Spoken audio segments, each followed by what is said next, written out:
Saudara sekalian, jumpa lagi dengan PJP Ginting Channel Opini Kebangsaan.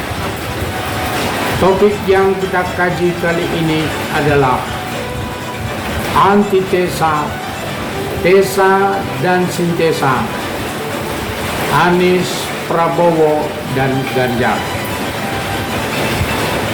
Saudara sekalian, 9 tahun rejim Jokowi berkuasa. Banyak hal positif dilakukannya untuk membangun bangsa dan negara.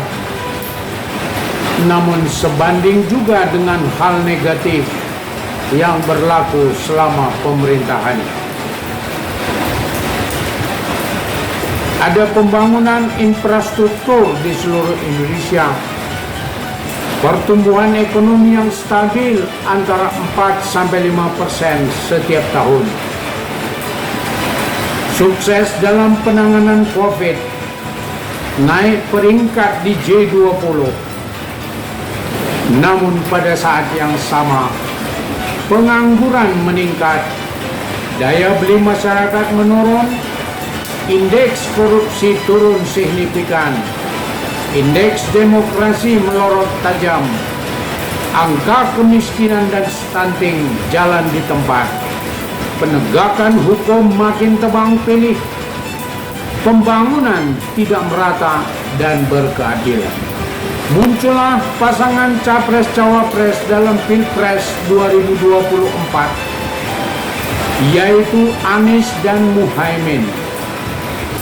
Pasangan ini dengan tegas menyatakan perlawanan terhadap rejim Jokowi dengan seluruh kebijakannya yang tidak merata dan tidak berkeadilan kepada rakyat.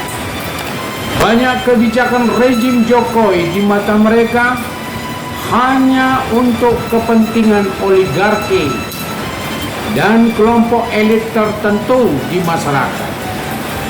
Karena itu, tema kampanye yang mereka tegaskan adalah perubahan.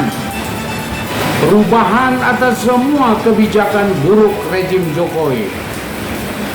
Membatalkan berbagai program yang dipandang tidak penting dan hanya menyengsarakan rakyat.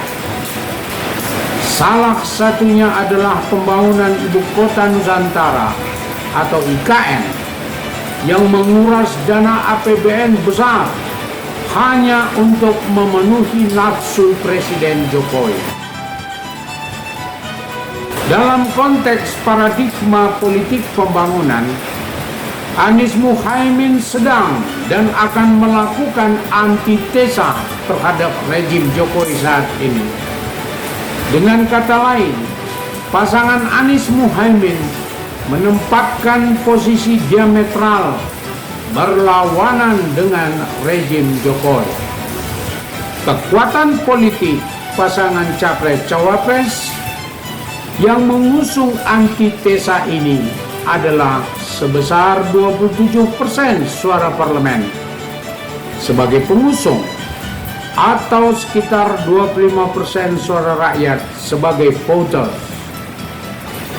Dan melalui tema-tema kampanye antitesa mereka, yaitu pada saat pemilu mereka mampu meningkatkan suara untuk maju ke putaran final atau putaran kedua.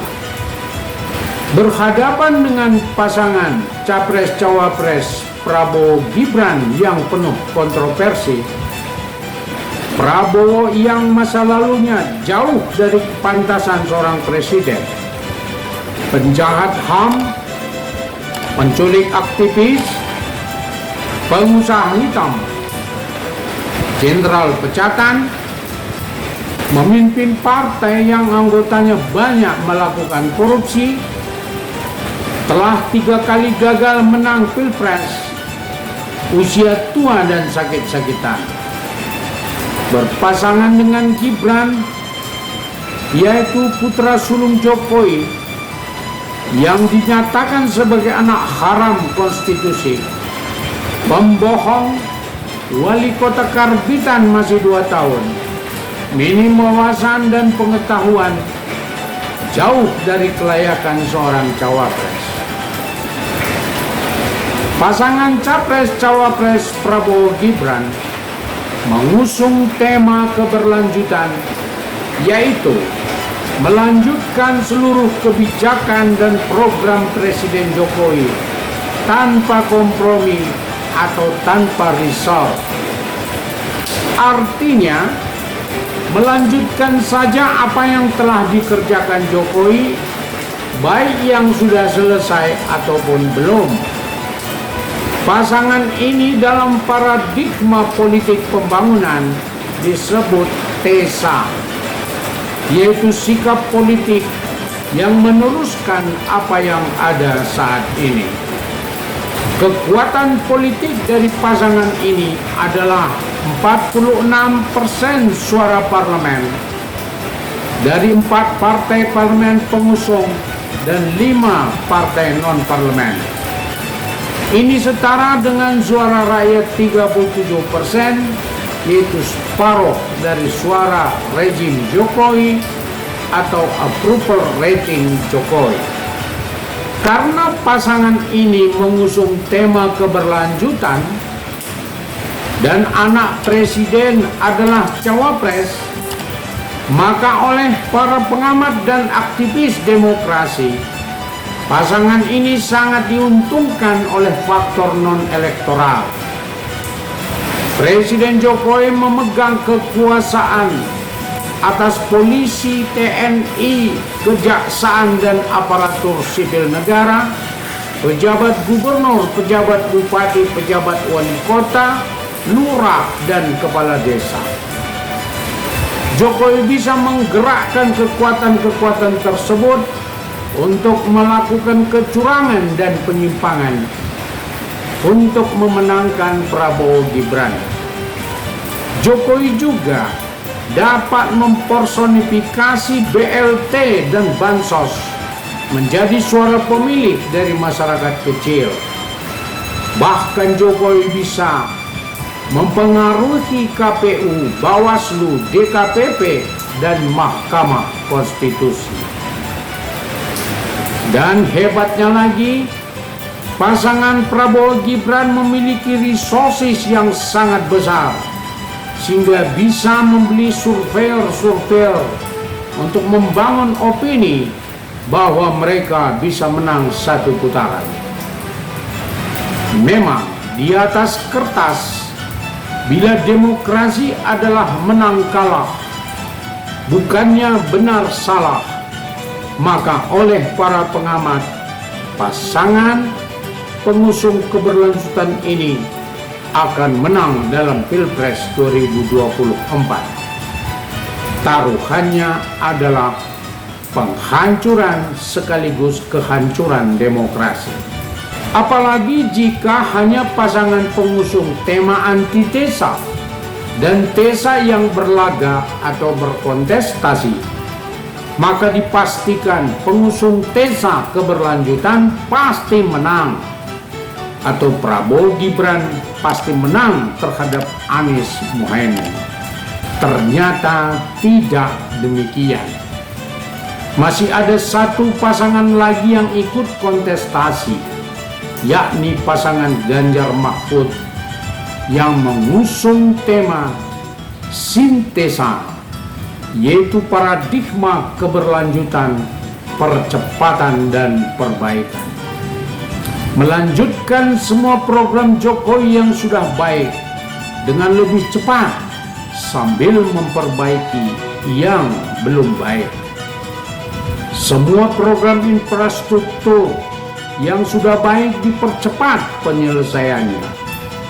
Namun kebijakan-kebijakan yang buruk seperti penegakan hukum, korupsi, ketimpangan ekonomi, pemberdayaan SDM, angka kemiskinan, pendidikan, stunting harus diperbaiki.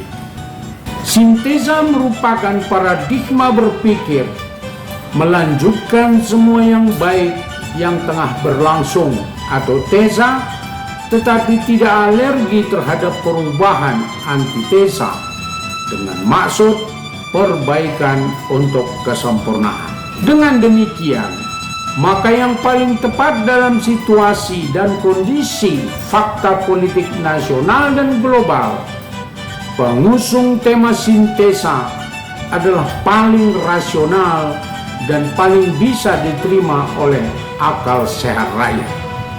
Visi misi Ganjar Mahfud dengan kerangka pikir sintesa akan membawa dan membuat Indonesia unggul dan akan menjadi pusat dari perekonomian kawasan, pusat budaya global, dan diperhitungkan dalam politik global. Pemberantasan korupsi dan perkuatan lembaga-lembaga negara sebagai program sintesa akan menumbuhkan kepercayaan internasional dan para investor. Kekuatan politik pengusung tema sintesa yaitu keberlanjutan, percepatan, dan perbaikan. 24% suara parlemen dari 2 partai pengusungnya dan 2 partai non-parlemen. Suara rakyat untuk pasangan ini tersedia 37% atau separuh dari approval rating Presiden Jokowi. Menurut survei-survei dari negara luar, misalnya Roy Morgan dari Australia, bahwa pasangan Ganjar Mahfud akan masuk ke putaran kedua dengan suara pemilih sebesar 38% dan akan memenangkan Pilpres dengan suara 52,5%. Antitesa, tesa, dan sintesa selalu terjadi pada setiap Pilpres bila pasangan Pilpres lebih dari 2 pasang. Setiap pasangan akan mencari positioningnya dengan menawarkan ke masyarakat pemilih. Saudara sekalian, kita sebagai rakyat pemilih harus cerdas dan rasional untuk menentukan pilihan kita, apakah tesa, antitesa, dan sintesa. Dan jangan lupa pada sosok-sosok karakteristik integritas, kejujuran, wawasan, keberanian, dan keteguhan dari para calon tersebut dalam memimpin 280 juta rakyat.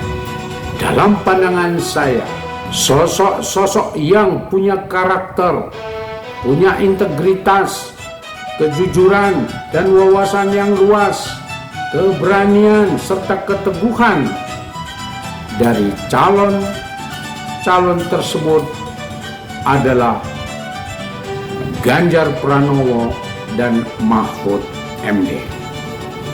Bagaimana menurut Anda? Saudara sekalian, demikian kajian kita kali ini. Pantau terus PJP Ginting Channel dan besarkan channel ini dengan memberikan subscribe, like, komen, dan share. Jangan lupa tekan lonceng notifikasi agar kami tetap dapat mengirimkan video selanjutnya. Terima kasih.